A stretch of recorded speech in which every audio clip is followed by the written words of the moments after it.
ओम श्री शक्ति नमः। ओम श्री शक्ति नमः। ओम श्री शक्ति नमः। ओम श्री शक्ति नमः। नारद जी का शिव तीर्थों में भ्रमण, शिव गणों को शापों द्वार की बात बताना तथा ब्रह्मलोक में जाकर ब्रह्मा जी से शिव तत्व के विषय में प्रश्न करना। नारद जी का शिव तीर्थों में भ्रमण, शिव गणों को शापों द्वार द्वार की बात बताना तथा तथा ब्रह्मलोक में जाकर ब्रह्मा जी से शिव तत्व के विषय में प्रश्न करना।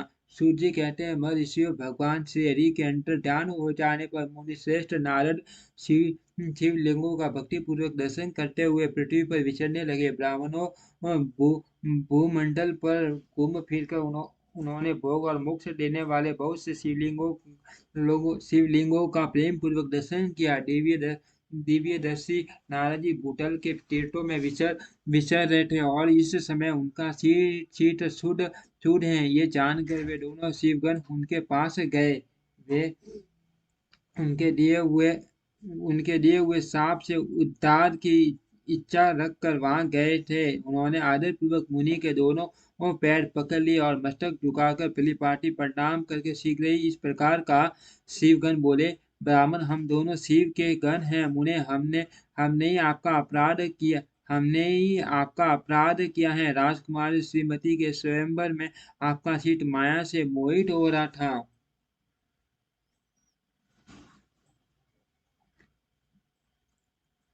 उस समय परमेश्वर की प्रेरणा से आपने हम दोनों को साप दे दिया। वहां कुछ में जान कर हमने चुप रह जाना ही ये अपने जीवन रक्षण का उपाय समझा।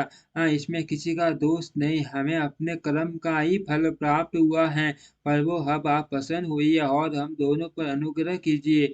नारद जी ने कहा, आप दोनों महादेव जी के गण हैं और सठ पुरुषों के लिए ब्रह्म सम्मान्य है। अत मेरे मोह रहित एवं सुखदायक यथार्थ वचन को सुनिए। पहले निश्चय ही मेरी बुद्धि भ्रष्ट हो गई थी, बिगड़ गई थी और मैं सर्वथा मोह के वशीभूत हो गया था।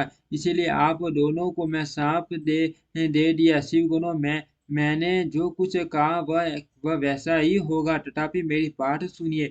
मैं आपके लिए शापोद्वार की बात बता रहा हूँ। आप लोग आज मेरे अपराध को क्षमा कर दे। मुनिवर, विश्वा के वीर्य से ग्रहण करके आप संपूर्ण दिशाओं में प्रसिद्ध कुंभकर्ण रावण राक्षस राज का पद प्राप्त करेंगे और बलवान वैभव से युक्त तथा परम प्रतापी होंगे। समस्त ब्रह्मांड के राजा होकर शिव भक्त एवं जितेंद्रिय होंगे और शिव के ही दूसरे स्वरूप श्री विष्णु के हाथों मृत्यु पाकर फिर अपने पद पर प्रतिष्ठित हो जाएंगे। सूर्य जी कहते हैं, महर्षियों, महात्मा नारद मुनि की यह बात सुनकर वे दोनों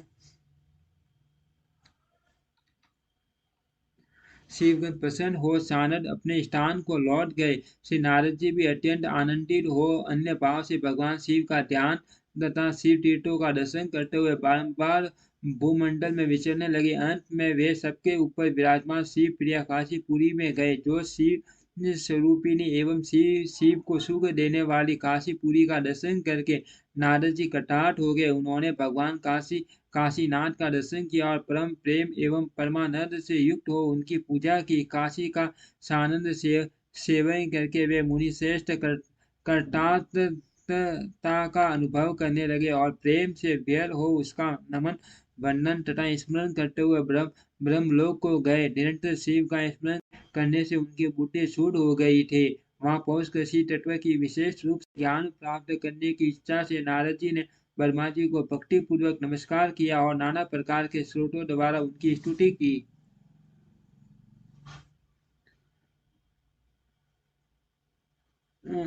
नाना प्रकार के स्रोतों द्वारा उनकी स्तुति करके उनसे शिव के विषय में पूछा पूछा उस समय नारद जी का हृदय भगवान शंकर के प्रति भक्ति भावना से परिपूर्ण था। नारद जी बोले, ब्राह्मण, ब्रह्म परमात्मा के स्वरूप को जानने वाले पितामह जगत प्रभु, आपकी कृपा प्रसाद से मैंने भगवान विष्णु के उत्तम महात्म्य का पुण्यतया ज्ञान प्राप्त किया है। भक्ति मार्ग, ज्ञान मार्ग, अत्यंत दुष्टर तपो मार्ग, दान मार्ग तथा तथा तीर्थ मार्ग का भी वर्णन सुना है, परंतु शिव तत्व का ज्ञान मुझे अभी तक नहीं हुआ। मैं भगवान शंकर की पूजा विधि को भी नहीं जानता।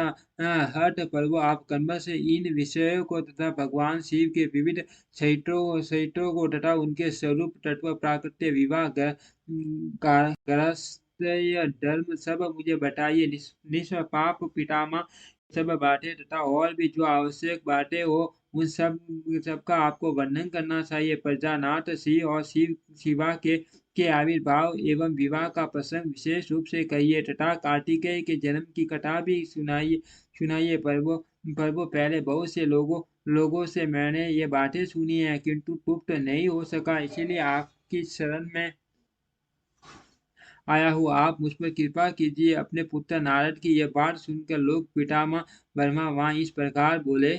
ओम श्री शक्ति नमः। ओम श्री शक्ति नमः। ओम श्री शक्ति नमः। ओम श्री शक्ति नमः।